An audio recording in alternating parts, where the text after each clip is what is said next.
नमस्कार दोस्तों, कैसे हैं आप लोग। उम्मीद करता हूं सबके स्वस्थ होंगे, मस्त होंगे और अच्छे होंगे। मैं हूं दुर्गेश डीके, आपका फ्रेंड। अगर आप हमारे चैनल पर नए हैं तो चैनल को सब्सक्राइब कर लीजिएगा। दोस्तों, आज हम बात करेंगे अकबर, जो कि आपके एग्जाम के दृष्टिकोण से काफी इंपॉर्टेंट है और आपके एग्जाम में पूछा ही जाता है अकबर के संबंधित क्वेश्चन। अगर हम बात करें, अकबर का जन्म 15 अक्टूबर 1542 ईस्वी को अमरकोट के राणा वीरसाल के किले में हुआ था। वर्तमान में पाकिस्तान का सिंध प्रांत आता है। अगर हम बात करें, अकबर का बचपन का नाम जलालुद्दीन था। आप सब जानते हैं अकबर का बचपन का नाम जलालुद्दीन था। अब हम देख लेते हैं अकबर के कुछ असैनिक कार्य, जो कि आपके एग्जाम के दृष्टिकोण से काफी इंपॉर्टेंट है।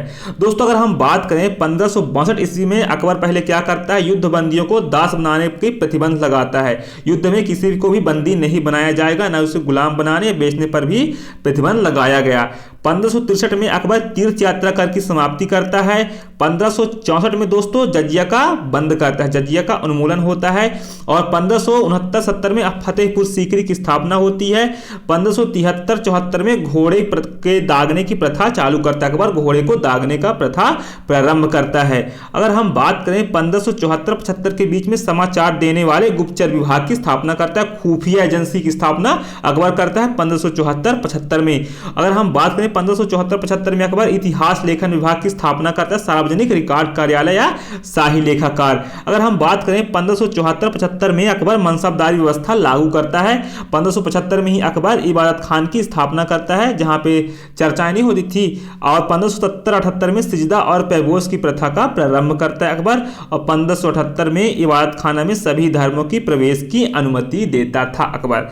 अगर हम बात करें 1562 में अकबर क्या किया, युद्ध बंदियों को दास बनाने पर प्रतिबंध लगा दिया अकबर। फिर वह तीर्थ यात्रा करके समाप्ति करता है। 1563 में 1564 में जजिया का उन्मूलन होता है। 1569-70 में फतेहपुर सीकरी की स्थापना किया जाता है। अगर हम बात करें दोस्तों, 1578 में इबादत खाना में सभी धर्मों की प्रवेश की अनुमति देता है अकबर। और 26 जून 1579 को फतेहपुर सीकरी की जामा मस्जिद में स्वयं खुतबा पढ़ा था। कौन? अकबर पढ़ा था। फतेहपुर सीकरी की जामा मस्जिद में स्वयं अकबर खुतबा पढ़ता है। और 2 सितंबर 1579 को मजहर की घोषणा की गई थी। 1580 में दहसाला बंदोबस्त की शुरुआत हुई थी। और 1580 में साम्राज्य का 12 सूबों में विभाजन किया गया था। अकबर के काल में 12 सूबों में विभाजन किया गया था सूबों को। 1581 के बाद अकबर की विश्व दृष्टि का सुलह कुल की धारणा से जुड़ना। 1582 में अकबर तौहीद ए इलाही, दीन ए इलाही की स्थापना करता है।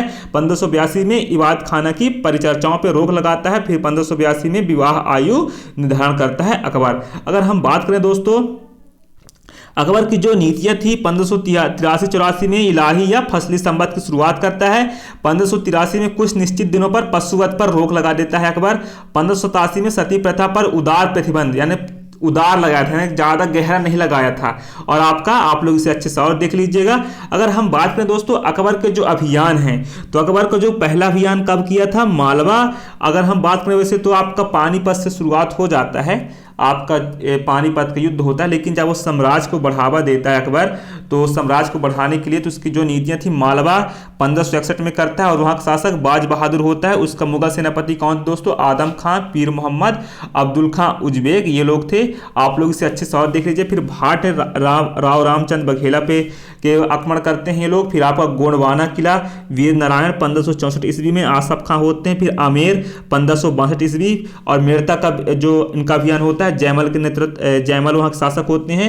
और 1562 में, और मेवाड़ 1568, और आपका रणथंबार 1569 में भगवान दास और अकबर स्वयं जाते हैं। मारवाड़ जो वहाँ का शासक चंद्रसेन था 1570 ईस्वी में होता है। जैसलमेर वहाँ का शासक हर्राय होता है 1570 ईस्वी में। बीकानेर 1570 ईस्वी में होता है दोस्तों। आप लोग इसे अच्छे से और नोट कर लीजिएगा। कलिंजर रामचंद्र वहाँ के शासक होते हैं। मजनू खां वहाँ के सेनापति होते हैं। और बंगाल व बिहार आपका 1574-76 में विजय करने के लिए जाते हैं मुनीम खां के नेतृत्व में। काबुल हाकिम मिर्जा 1581 ईस्वी में मान सिंह और अकबर होते हैं। दोस्तों, आप लोग इसे अच्छे से देख लीजिए। और जो अकबर का अंतिम विजय अभियान था 1601 में, फिर अकबर वहां पर असीरगढ़ किले के बाद मुगल सिक्का टकसाल ढलवाया था, और जिसमें बाज की आकृति लगी हुई थी, जिसकी चर्चा हम आगे करेंगे। जो अकबर का जो सिक्का था, मुगल कालीन सिक्का बाज की आकृति वाला, तो हम इसको अच्छे से विस्तार से आपको चर्चा करेंगे, जो कि आपके एग्जाम के दृष्टिकोण से काफी इंपॉर्टेंट है। इसमें आपको मुगल कालीन सिक्के भी देखने को मिलेंगे। आप लोग इसे अच्छे से नोट कर लीजिएगा। दोस्तों, अगर हम बात करें मुगल कालीन सिक्के, मुगलों ने सोने चांदी और तांबे के सिक्के जलाए। मुगल कालीन सिक्के मुख्यतः गोल या वृत्ताकार होते थे। ताजा और नए मुद्रा सिक्के, पिछले वर्षों में मुद्रित सिक्के जो चलन में आ रहे थे वे चलानी कहलाते थे। मुगल बादशाह अकबर का मोहर असीर में ढाला गया। 17 जनवरी 1601 को खानदेश सल्तनत के रणनीतिक असीरगढ़ किले पर जब कब्जा कर लेता है, तो आप लोग देख सकते हैं इधर बाज का अंकन है और बाज के साथ जो टकसाल की तिथि ढाली गई है, किस सन को यह सिक्का ढाला गया है दोस्तों, तो आप लोग इसे अच्छे से देख लीजिएगा। ये सारी चीजें आपके एग्जाम में कभी पूछा जा सकता है। तो बाज का सिक्का अकबर जब असीरगढ़ का किला जीत जाता है अकबर 1601 को, तब वह बाज के अंकन का सिक्का जारी करता है अकबर। दोस्तों अगर हम बात करें अकबर के कुछ और सिक्के, मुहर अकबर के शासन के प्रारंभ में चलाया गया सोने का सिक्का था। यह मोहर का मूल्य 9 रुपए के बराबर था। 9 रुपए के बराबर था। मुहर का वजन 169 ग्राम का होता था। जो मुहर का वजन होता है वो 169 ग्राम का होता था।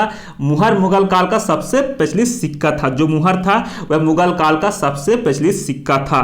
तो दोस्तों आप लोग इसे अच्छे से नोट कर लीजिएगा। जो मुहर था वह मुगल काल का सबसे प्रचलित सिक्का था। दोस्तों कमेंट बॉक्स में अपनी राय जरूर दीजिएगा और साथ में आप लोग हमारे चैनल को सब्सक्राइब भी कर लीजिएगा। दोस्तों उम्मीद करता हूं आप लोग ये सारी चीजें जरूर करेंगे।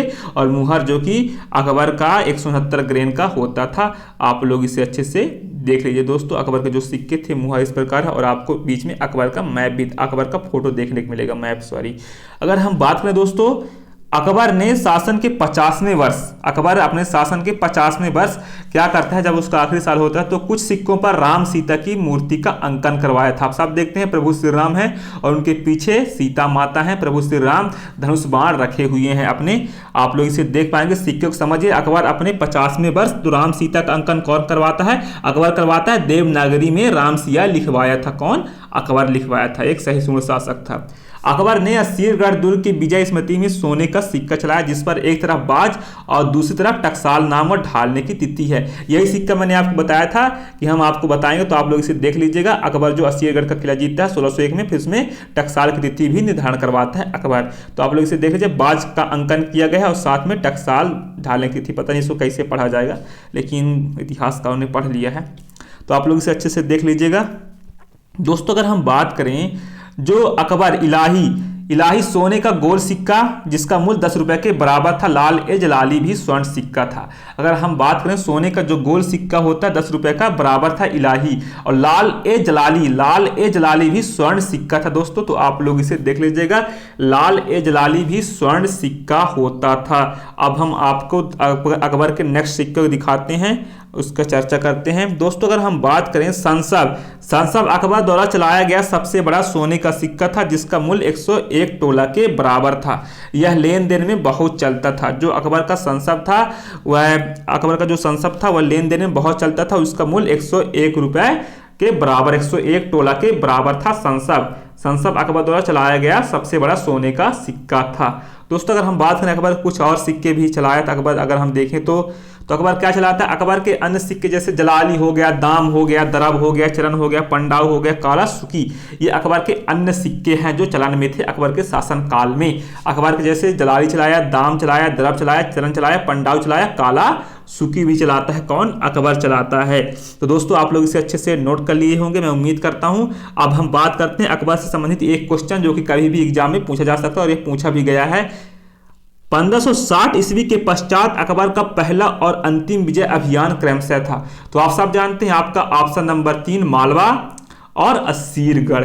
अकबर को जो मालवा विजय होता है, फिर आपका अकबर का जो असीरगढ़, तो आप लोग आपका ऑप्शन नंबर 3 करेक्ट आंसर है। अब हम इसको अच्छे से चर्चा कर लेते हैं मालवा और असीरगढ़ का। अगर हम बात करें अकबर का जो पहला आक्रमण होता है 1561 में मालवा के खिलाफ होता है, जिसकी राजधानी सारंगपुर थी। वहां का शासक बाज बहादुर था। उसका कारण क्या था, अकबर अजमेर और ग्वालियर पर अधिकार के बाद उसकी सीमा का मालवा तक पहुंचना उसका रणनीति थी, और मालवा के बाद गुजरात और दक्षिण का विजय सरल हो जाता है। इसके बाद फिर 29 मार्च 1561 को अकबर ने सेनापति आदम खान और सहायक पीर मोहम्मद नेतृत्व में सेना भेजी और उसने सारंगपुर पर आक्रमण किया और उसने नृशंस अत्याचार से वहां जनता ने विद्रोह कर दिया, जिससे पीर मोहम्मद को पराजित होकर भागना पड़ा। अकबर ने फिर से अब्दुल्ला उज्बेक को भेजा, जिसने मालवा पर आक्रमण कर अधिकार कर लिया। बहादुर शाह पराजित होता है और अकबर की अधीनता स्वीकार कर लेता है।